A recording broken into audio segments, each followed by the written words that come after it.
Bapa dalam kerajaan surga, terima kasih Tuhan kalau kami memiliki Yesus dalam hati kami sehingga kami punya pengharapan.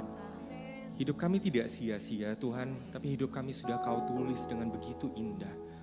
Engkau Tuhan yang paling baik di hidup kami Tuhan.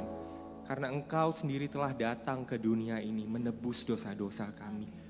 Sehingga tidak ada lagi yang perlu kami takutkan Tuhan. Karena kami punya jaminan hidup yang kekal di dalam Yesus Kristus. Tuhan pakai hidup kami Tuhan untuk mempermuliakan nama-Mu. Sehingga Tuhan di dalam setiap permasalahan, di dalam setiap perjalanan hidup kami Tuhan, kami bisa merasakan kasih Tuhan ada bersama kami. Siapkan hati kami Roh Kudus untuk menerima kebenaran firman-Mu. Biarlah hari ini Roh Kudus berbicara mengingatkan kami akan setiap janji yang kami miliki di dalam Yesus Kristus. Di dalam nama-Mu kami berdoa dan mengucap syukur. Amin. Shalom saudara. Silakan duduk. Selamat pagi dan saya rasa belum telat untuk mengatakan selamat tahun baru 2025. Semoga tahun ini saudara bisa semakin mengenal Kristus, semakin menjadi serupa dan segambar dengan Kristus. Perkenalkan nama saya Jevon Gasali, saya adalah temannya Rebecca saudara. Kita dulu sama-sama pernah pelayanan penuh waktu di sebuah gereja di Jakarta. Dan saya sangat senang hari ini saya bisa bersama dengan saudara di tempat ini untuk memberitakan kebenaran firman Tuhan. Saudara, mari kita buka Alkitab kita dari Yohanes pasal 15 ayat 12 sampai 14. Yohanes pasal 15 ayat 12 sampai 14. Judul khotbah hari ini adalah kasih yang tidak seperti dunia, saudara. Engkau bisa mengasihi, orang gak perlu jadi Kristen supaya bisa mengasihi. Tapi apa bedanya? Kasih dari Kristus, kasih dari secara Kristen itu. Mari kita baca ayatnya bersama-sama, Yohanes 15 ayat 12 sampai 14. Inilah perintahku, yaitu supaya kamu saling mengasihi, seperti aku telah mengasihi kamu. Tidak ada kasih yang lebih besar daripada seorang yang memberikan nyawanya untuk sahabat-sahabatnya. Kamu adalah sahabatku, jikalau kamu berbuat apa yang kuperintahkan kepadamu. Saudara, apa yang saudara rasakan ketika kita membaca perikop hari ini? Apakah saudara merasa dikuatkan, saudara merasa terinspirasi, ya saya harus lebih mengasihi sesama saya? Apakah saudara masih merasakan kasih dari Allah yang memerintahkan saudara untuk mengasihi sesama saudara? Atau mungkin saudara merasa, ya saya tahu Pak, saya tahu saya harus mengasihi. Atau mungkin saudara merasa sulit untuk menghidupi ayat ini karena hati saudara hari ini penuh dengan rasa takut dan kebencian. Apapun yang saudara rasakan ketika saudara membaca ayat ini, saya mengundang saudara untuk menggunakannya. Menggunakan perasaan saudara untuk melihat lebih dalam akan apa yang ada di dalam hati saudara saat ini. Mengapa saya merasa seperti ini? Atau mengapa saya tidak merasa seperti ini? Mengapa saya merasa sulit untuk mengasihi sesama saya? Apakah hati saya sudah mati rasa? Apakah saya sudah dimakan hidup-hidup oleh kebencian di dalam diri saya? Pakai perasaan saudara untuk melihat apa yang ada di dalam hati saudara saat ini. Namun sebelum kita membahas lebih jauh soal mengasihi saudara, mengasihi sesama, mengasihi Tuhan, kita harus tahu dulu apa itu kasih. Kita bisa ngomong kasih-kasih, tapi definisi kasih saya sama saudara berbeda. Definisi kasih saudara sama orang sebelah saudara berbeda. Jadi apa yang dimaksud dengan kasih? Atau dalam bahasa Inggris love. Dalam bahasa Indonesia kita ada bilang kasih, cinta terhadap sesama. Saudara, kita hidup di dunia di mana kata kasih itu begitu kabur. Orang pakai dengan gampang gitu kan. Ada anak muda mungkin berdua, yang penting cinta sama cinta gak apa-apa kan Pak. Itu kasih gitu menurut mereka. Ada lagi yang pakai, oh yang penting ya semuanya selama mengasihi ya berdosa gak apa-apa lah. Kan buat mengasihi sesama. Bagaimana konsep seperti itu saudara? Itu kasih mungkin iya, tapi itu bukan kasih Kristen. Itu bukan kasih seperti yang Kristus berikan kepada kita. Jadi apa itu kasih saudara? Apakah itu seperti di film-film, kita suka film yang romansa gitu, Titanic dulu mungkin saudara melihat kasih antara Jack dan Rose gitu di sana, itu pun adalah kasih. Tapi apakah itu kasih yang sejati? Kita semua mencari dan merindukan kasih yang sejati itu. Dan itulah mengapa saudara hari ini sangat penting untuk kita memahami apa itu kasih. Alkitab berkata kalau kasih dimulai dari Allah sendiri. Allah adalah kasih. Kasih bukan Allah, tapi Allah adalah bentuk sempurna perwujudan dari kasih yang sejati itu, saudara. Makanya dibilang di sini juga secara Kristen kita percaya dengan konsep Allah Trinitas. Allah Bapa, Allah Anak, dan Allah Roh Kudus. Karena Allah adalah satu tapi hadir dalam 3 pribadi, Allah Bapa, Anak, dan Roh Kudus. Maka Allah bisa menjadi kasih, mereka hidup dalam hubungan yang saling mengasihi.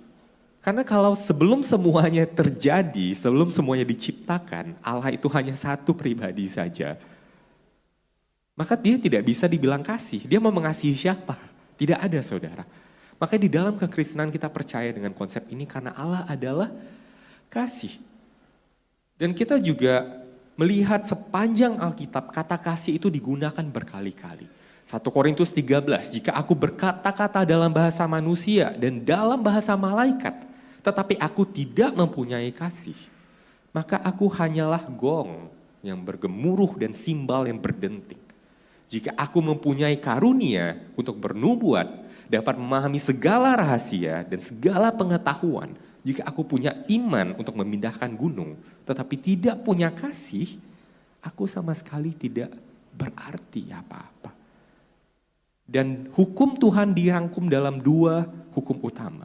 Kasihilah Tuhan Allahmu dengan segenap hatimu, segenap jiwamu, dengan segenap akal budimu, dan kasihilah sesamamu manusia seperti dirimu sendiri. Kasih. Sehingga seorang penulis berkata, saudara, kasih adalah pusat dari cara orang Kristen hidup. Bukan kekuasaan, bukan rasa hormat, bukan rasa toleransi, bukan kesetaraan, bukan keadilan, kebebasan. Ada banyak nilai-nilai yang lain kita bisa hidup, saudara. Tapi di dalam kekristenan, nilai utamanya adalah kasih. Tapi seperti saya katakan di awal tadi, saudara, saudara tidak perlu jadi Kristen untuk bisa mengasihi menurut dunia ini. Orang di luar sana ada ibu mengasihi anak, ada suami mengasihi istri. Sehingga Yesus datang gak datang ke dunia sama aja buat mereka. Lalu perbedaan apa yang Yesus bawa ke dalam hidup kita sebagai orang Kristen dari cara kita mengasihi satu sama lain? Saudara, di khotbah hari ini saya mengundang saudara untuk melihat seperti apa kasih yang benar-benar Kristen itu. Bagaimana hal itu berbeda dengan konsep dunia tentang kasih. Kalau saudara sudah mendengar khotbah ini, saudara masih mengasihi dengan cara yang sama, ada Yesus nggak ada Yesus, mengasihinya sama aja, khotbah ini gagal, saudara. Itu bukan kekristenan, itu mungkin moralisme, itu mungkin ajaran-ajaran dunia yang lain. Jadi sepanjang khotbah ini saya mengundang saudara untuk terus mempertanyakan. Karena ada Yesus ada dalam hidup saya, kasih saya bagaimana bisa berbeda dari dunia ini.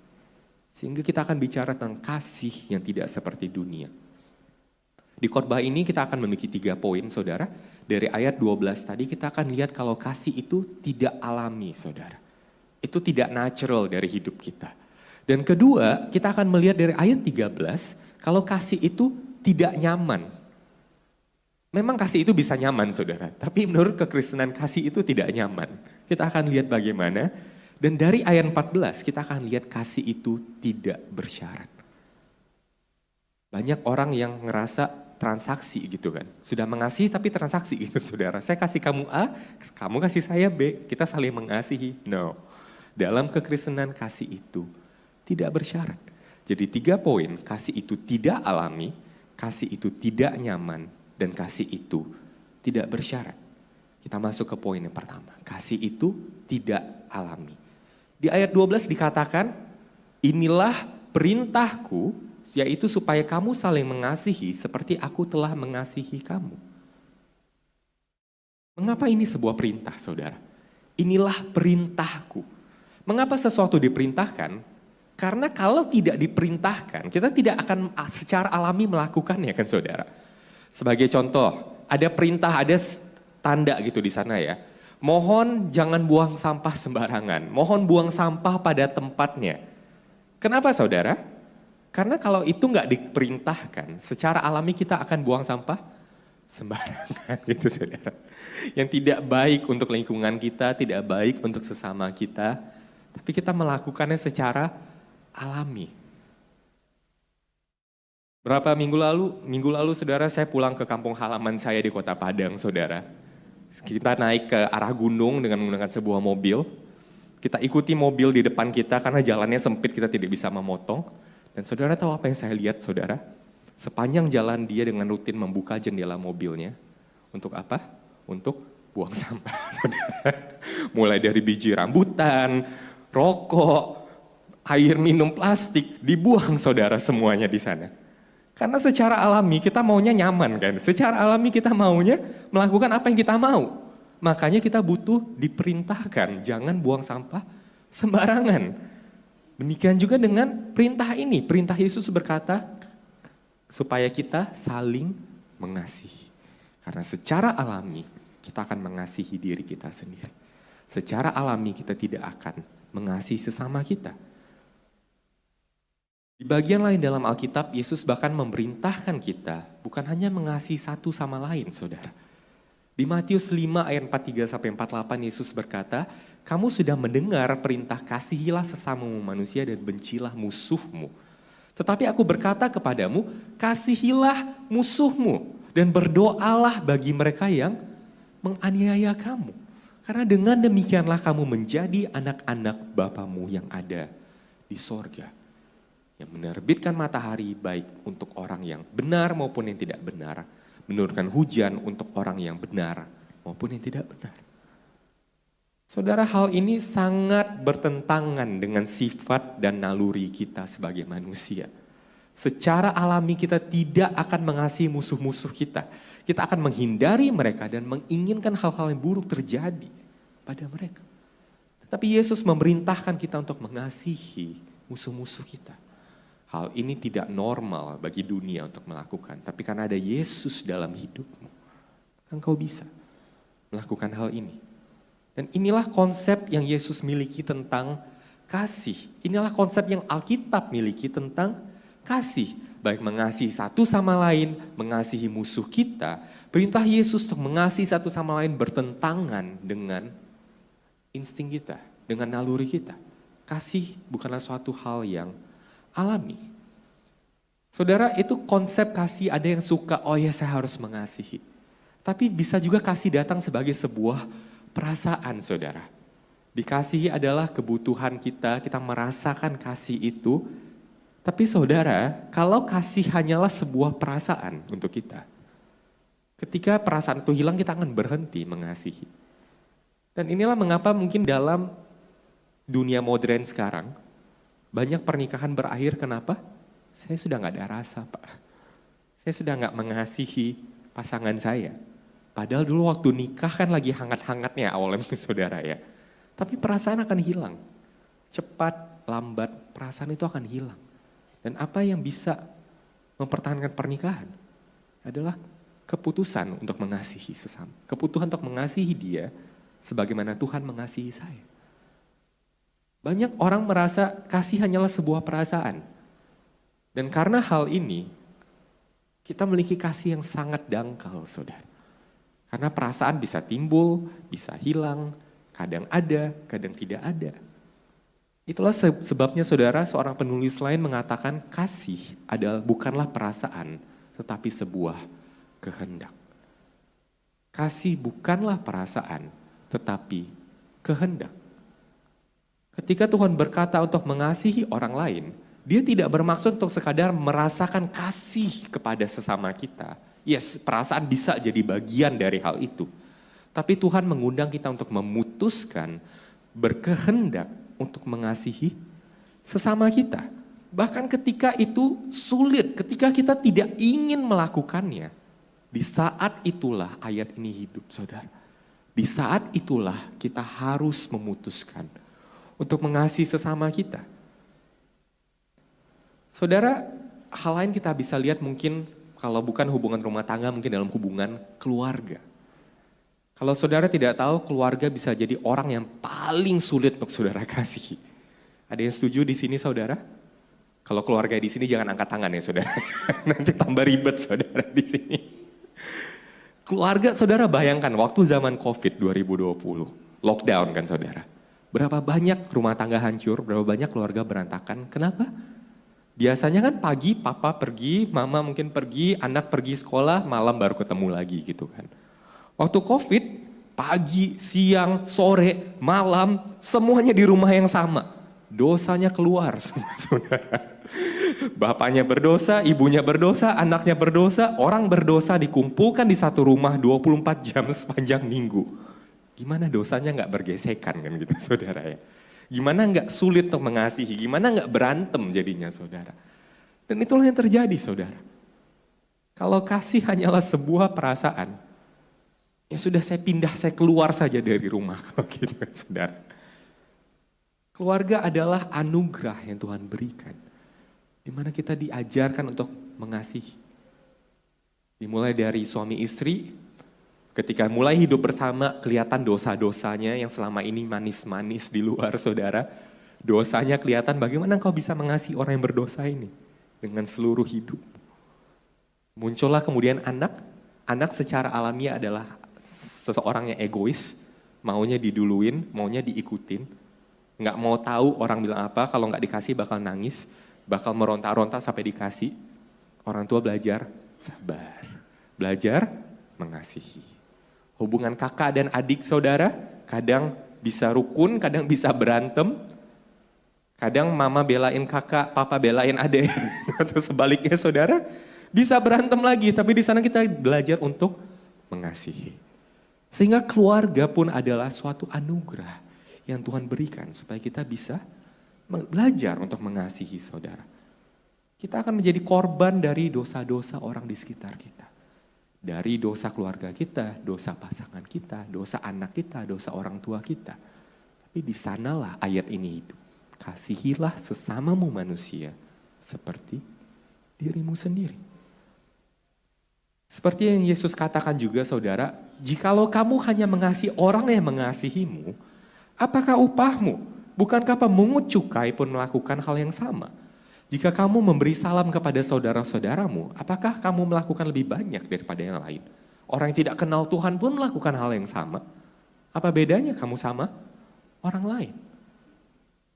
Karena itu saudara, ketika kasih hanyalah sebuah konsep buat kita, ketika kasih hanyalah sebuah perasaan buat kita tidak bisa menghidupi ayat ini. Kasih adalah sesuatu yang Tuhan sendiri nyatakan. Allah adalah kasih dan kasih itu yang hidup di dalam kita.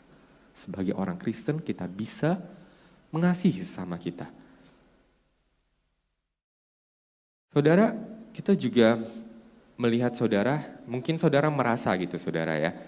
Kita dapat mengatakan bahwa kasih itu tadi tidak alami. Tapi bukankah secara alami, ibu akan mengasihi seorang anak saudara?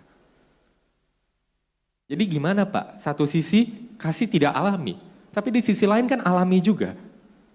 Kasih keluarga bukannya alami, mana ada orang tua yang rela gitu saudara ya, tidak mengasihi anaknya gitu saudara. Tapi saya akan memberikan saudara dua hal di sini untuk menjelaskan hal ini saudara. Saudara, kita harus melihat Alkitab secara keseluruhan. Kejadian 1, Allah yang maha kasih itu menciptakan segalanya. Tapi di Kejadian 3 saudara, manusia jatuh dalam dosa. Ketika manusia jatuh dalam dosa, hal pertama yang terjadi apa? Adam menyalahkan Hawa gitu kan saudara ya. Tuhan, bukan saya ambil buah terlarang itu, tapi istri, wanita yang kau berikan kepadaku, yang memberikan buah itu kepadaku. Hubungan suami istri rusak. Tepat di Kejadian 3. Lalu kita melihat Kain membunuh Habel. Hubungan saudara rusak. Tidak peduli apapun kita lihat di luar, dari asalnya sampai sekarang, semua hubungan itu sudah rusak. Dan saudara lihat mungkin baru-baru ini, mungkin berapa bulan lalu gitu ya, heboh di TikTok saudara, dan juga mungkin di YouTube, ada seorang aktris Indonesia yang memutuskan untuk tidak mengakui anaknya sendiri saudara. Saudara tahu yang mana? Mungkin ada di Slide berikutnya ada gambarnya saudara. Ini heboh banget saudara. Bagaimana seorang ibu bisa rela gitu saudara ya. Dihapus dari kakak, dihapus dari warisan. Kamu bukan lagi anak saya. Sehingga kasih ibu pun terbatas saudara. Perspektif lain saudara. Ada seorang penulis lain bernama C.S. Lewis mengatakan seperti ini. Kasih itu saudara, memang adalah sebuah anugerah. Tetapi bagi seorang yang memberi kasih, dia juga perlu merasa dibutuhkan gitu saudara kan. Jadi kalau seorang ibu atau seorang bapak sama anaknya mengasihi mereka, mereka juga ingin merasa dibutuhkan sama anaknya gitu. Tapi saudara, tujuan kasih pada akhirnya adalah supaya saudara tidak lagi dibutuhkan. Seorang ibu dan anak membesarkan anaknya supaya satu hari anaknya menjadi mandiri. Supaya mereka tidak lagi perlu, masa anak umur 30 tahun, 20 tahun masih disuapin gitu kan, enggak saudara ya. Saudara mengasihi supaya mereka tumbuh menjadi mandiri, supaya mereka menjadi matang, supaya mereka bisa hidup dengan dirinya sendiri. Bahkan Alkitab pun mengatakan dalam konteks pernikahan, apa saudara? Ketika seorang laki-laki akan meninggalkan ayahnya dan ibunya untuk bersatu dengan istrinya. Dan di sini saudara, ketika konsep ini tidak diperlakukan dengan baik dalam kekristenan, banyak perceraian juga terjadi. Kenapa? Karena orang tua terlalu ikut campur dalam urusan rumah tangga. Bapak ibu ini sudah jadi satu tubuh di dalam Kristus. Bagaimana bapak dan ibunya bisa ikut campur di sana? Ketika laki-laki tidak mengambil leadership kepemimpinan yang baik, dia tidak mengasihi istrinya, tidak melihat kalau dia pemimpin keluarga menjadi satu tubuh di sana. Akan ada banyak hal-hal yang menuntun pada pemutusan hubungan tadi, saudara. Sehingga orang tua dibilang mengasihi anak, betul mengasihi anak. Tapi di satu saat orang tua harus meninggalkan, keluar dari gambaran itu. Akankah kita secara alami melakukannya? Akankah kita secara alami melakukan ini ketika kita tidak lagi merasa dibutuhkan? Itu demi kebaikan dia. Dia lebih baik tanpa saya daripada dengan saya seperti dulu. Kasih yang sejati, rela untuk menghilangkan dirinya sendiri dari gambaran demi kebaikan orang yang kita kasihi. Sehingga secara alami kita nggak akan melakukan hal-hal ini, saudara. Saudara, kasih menurut Alkitab itu adalah sebuah pilihan dan keputusan yang dibuat terlepas dari apa yang kita rasakan. Karena itu Yesus mengatakan, inilah perintahku, sebuah perintah saudara. Keputusan untuk memperjuangkan kepentingan yang terbaik. Hal yang terbaik bagi orang yang kita kasihi. Sekalipun artinya mungkin itu bukan bersama dengan kita. Ini adalah keputusan yang mau saudara melihat orang kita kasih itu berkembang, bertumbuh ketika kita harus mengorbankan begitu banyak hal untuk mereka. Bagaimana kita bisa melakukan ini saudara? Di dalam ayat 12 ayat yang sama perintah itu disertai dengan sebuah instruksi yang spesifik. Inilah perintahku, yaitu supaya kamu saling mengasihi seperti aku telah mengasihi kamu. Kasih adalah sesuatu yang tidak alami sehingga kita butuh kasih itu sendirinya. Allah adalah kasih Allah untuk mengajarkan kasih itu kepada kita. Karena itu 1 Yohanes berkata kita mengasihi karena Allah terlebih dahulu mengasihi kita. Dan itulah poin yang pertama, di dalam kekristenan kita tidak mengasihi hanya berdasarkan perasaan. Kita tidak mengasihi hanya berdasarkan konsep. Kita tidak mengasihi karena orang mengasihi kita, kita mengasihi mereka kembali. Kita mengasihi karena Allah terlebih dahulu mengasihi kita. Dan seperti apa kasih itu ada dalam hidup saudara. Dan ini membawa kita kepada ayat yang berikutnya. Kalau kasih itu tidak nyaman saudara.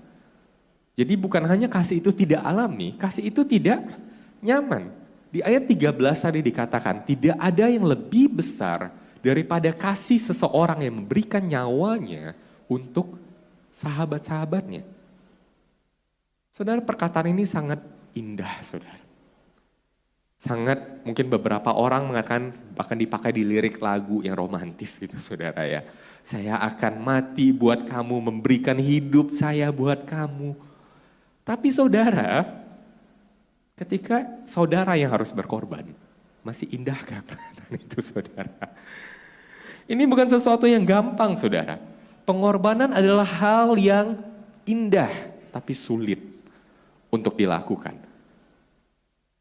Sehingga saudara, selain kasih itu tidak alami bagi kita, lingkungan kita juga melatih kita untuk menghindari rasa tidak nyaman. Saya nggak mau hidup yang nggak nyaman saudara.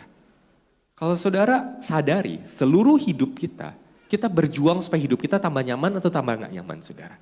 Tambah nyaman. Tambah nyaman kan saudara di sana. Kita hidup di dunia yang kapitalis, produksi lebih banyak, konsumsi lebih banyak. Semuanya supaya hidup kita tambah lama, tambah nyaman. Terima kasih. Saudara, saya pernah berbicara dengan seorang mahasiswa bisnis gitu saudara ya. Dia bilang, dia di kampus diajarin kayak gini. Semuanya itu soal cost benefit. Harganya berapa, untungnya apa buat saya? Ini untung atau enggak? Kalau enggak untung saya enggak mau.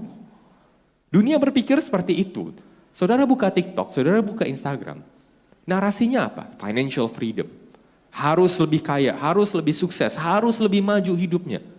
Betul nggak saudara? Betul. Artinya apa? Saudara nggak boleh rugi. Saudara harus selalu untung. Dalam dagang, dalam pekerjaan, dalam hubungan.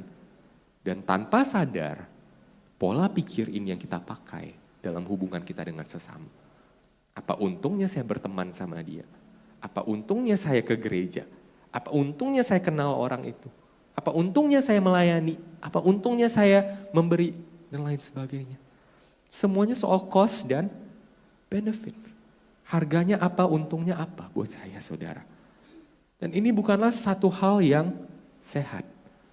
Ini bukanlah satu hal yang alkitabiah. Ini bukanlah hal yang diajarkan oleh Yesus. Banyak perbuatan yang di luar terlihat seperti kasih. Tapi itu transaksi saudara. Di luar kelihatannya, saling mengasihi, orang ini sangat mengasihi. Tapi ujung-ujungnya ada maunya. Ujung-ujungnya, saya berharap kalau saya membantu orang ini, nanti orang itu bantu saya. Sehingga saudara, pertama kasih itu tadi sudah tidak alami buat kita. Dan kedua kasih itu sekarang juga tidak nyaman. Kenapa? Karena saya harus memberikan sesuatu tanpa mengharapkan sesuatu. Karena kalau tidak, itu bukan kasih, itu sebuah transaksi, saudara. Karena itu di sini kita belajar kalau menurut Alkitab, kasih itu mahal. Kasih adalah sebuah pengorbanan, saudara. Kita mengorbankan sesuatu untuk keuntungan orang lain. Sekalipun kita tidak terima apapun kembali. Kasih pengorbanan bisa dalam hal uang, dalam hal waktu, dalam hal pride kita, harga diri kita. Kita korbankan untuk orang yang kita kasihi. Saudara, sejak era modern orang bekerja dengan sangat luar biasa gitu saudara ya. Kalau di Jakarta saudara ada orang yang saya tahu tinggalnya di Tangerang ujung, kerjanya di Jakarta pusat gitu saudara. Itu benar setiap hari bangun mungkin jam 4 pagi, jam 5 pagi, pergi kerja ke kantor perjalanan 2-3 jam saudara. Kerja sampai malam, pulang macet lagi saudara, 2-3 jam lagi pulang. Jadi pergi sebelum matahari terbenam, sebelum matahari terbit saudara ya. Pulang sudah gelap saudara, tidak lihat matahari. Pergi sebelum anaknya bangun, pulang setelah anaknya tidur saudara. Itu realita. Waktu adalah hal yang berharga hari-hari ini saudara. Dan bayangkan ada yang seperti itu saudara demi apa? Demi mendapatkan kehidupan lebih baik. Demi mendapatkan financial freedom, which is okay. Nggak masalah saudara. Itu hal yang baik untuk dikejar, untuk dibangun.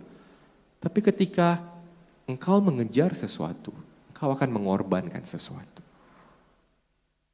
Dan berapa banyak kita gagal mengasihi karena kita tidak mau mengorbankan. Atau kita mengorbankan orang lain untuk kepentingan kita. Sehingga saudara kita harus melihat saudara, kalau dulu saudara ya, Orang itu kalau mau dapat berkat di ladangnya, ada yang sampai bakar anak gak saudara? Ke dewa Baal, ke dewa-dewa yang lain kita lihat di Alkitab. Kita lihat di era modern, oh enggak Pak, sekarang kita enggak sejahat itu kok.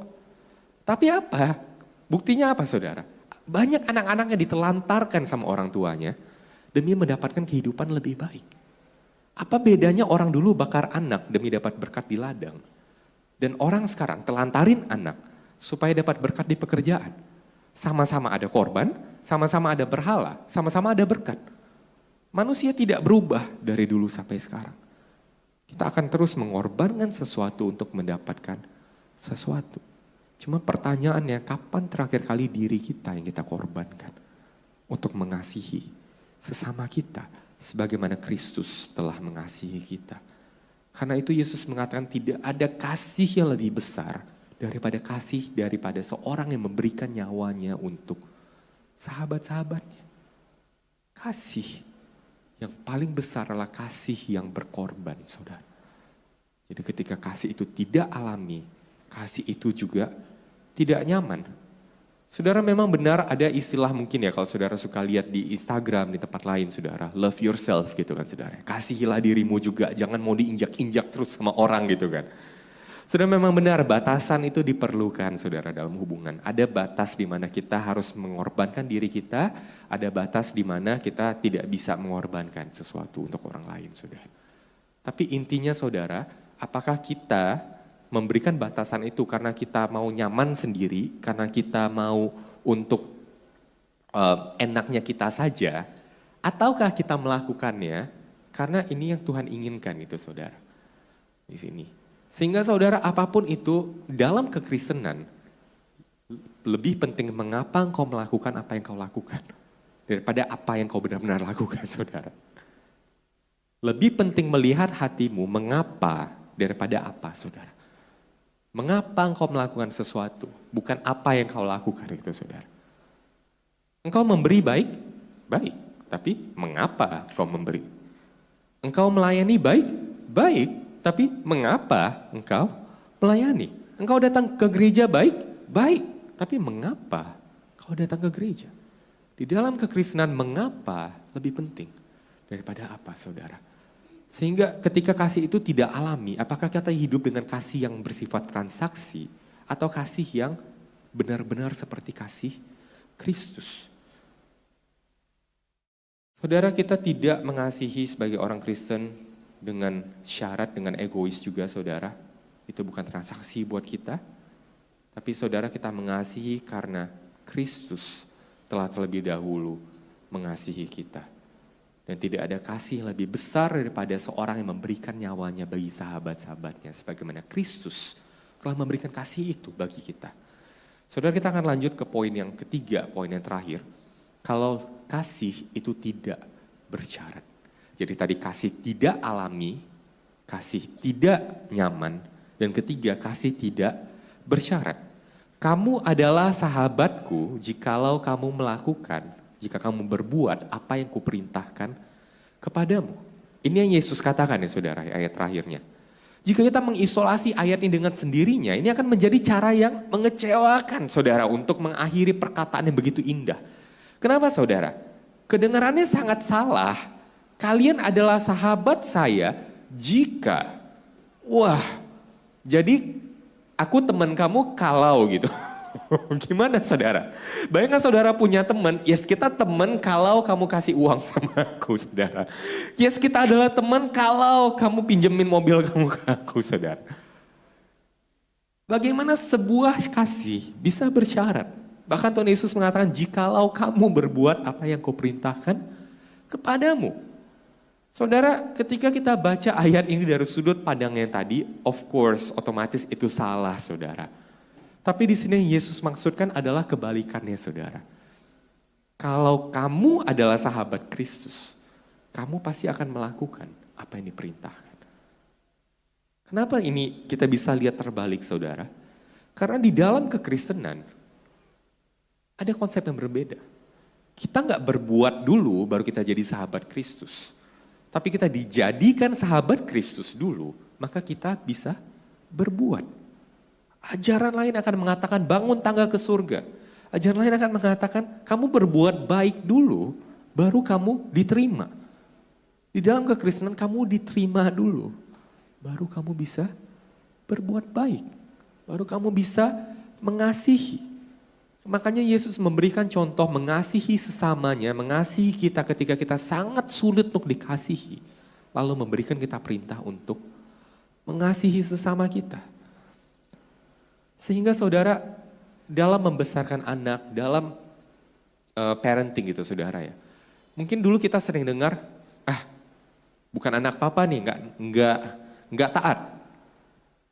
Kalau kamu anak papa kamu taat ya, kayak gini. Kayak gitu kan saudara ya. Kita mungkin sering dengar itu gitu. Kamu bukan anak papa kecuali kamu melakukan apa yang papa perintahkan. Dan itu sangat sakit buat anak saudara.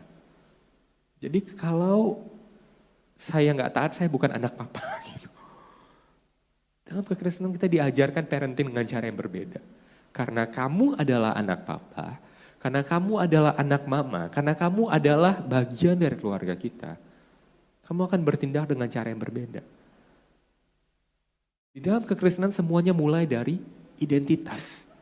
Dari siapa dia, siapa saya, baru apa yang saya lakukan saudara. Kita tidak mulai dengan kamu harus begini dulu baru papa sayang sama kamu. Kan gak kayak gitu saudara. Tapi karena papa sayang sama kamu, maka kamu melakukanlah hal ini buat kebaikan kamu, buat kebaikan kita. Dua hal yang berbeda gak saudara? Dari luar sama-sama disuruh taat gak saudara? Sama kan? Disuruh mengasihi gak? Sama. Tapi yang satu mengasihi sebagai syarat supaya dia dikasihi kembali. Yang satu lagi mengasihi karena dia sudah dikasihi dulu, baru dia mengasihi sesama dia.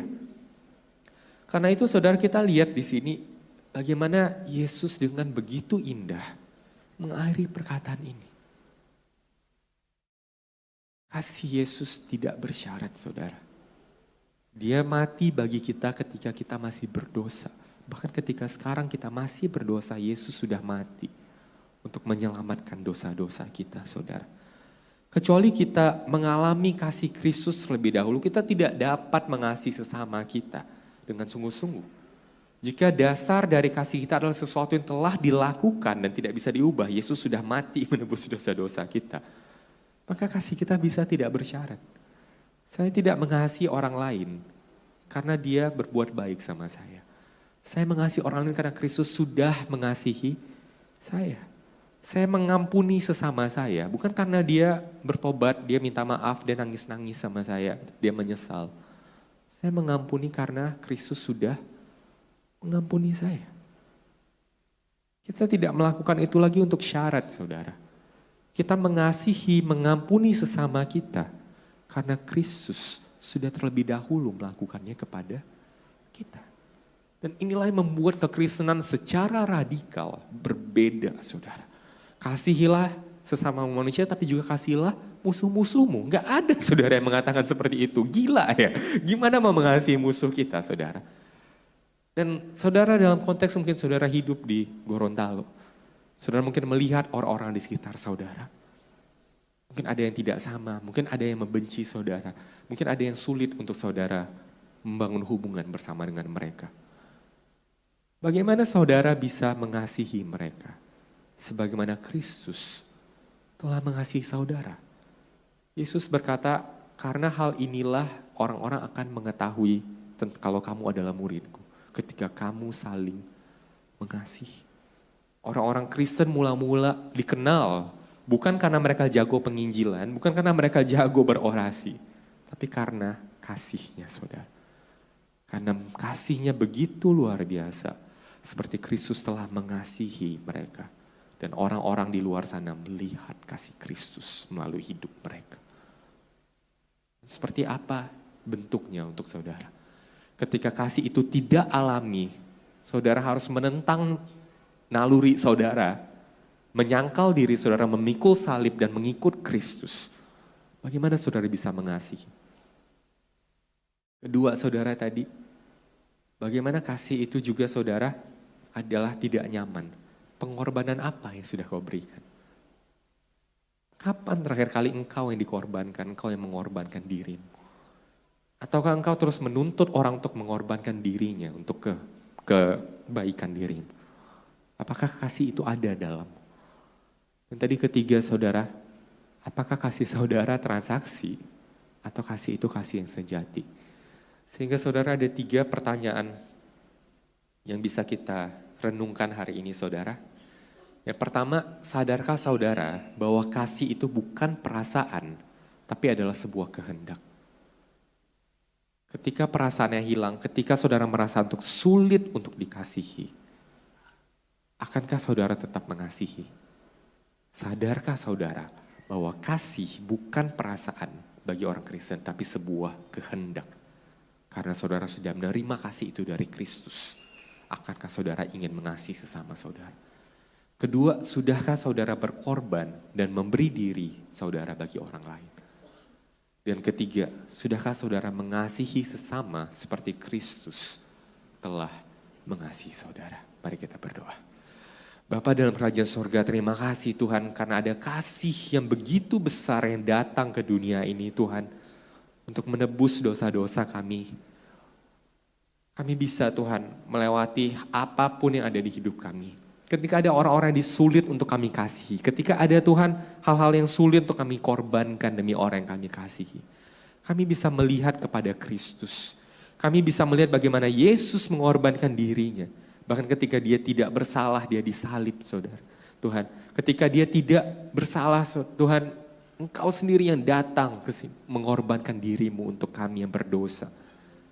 Bantu kami melihat keberdosaan kami Tuhan. Betapa tidak alami kasih itu bagi kami.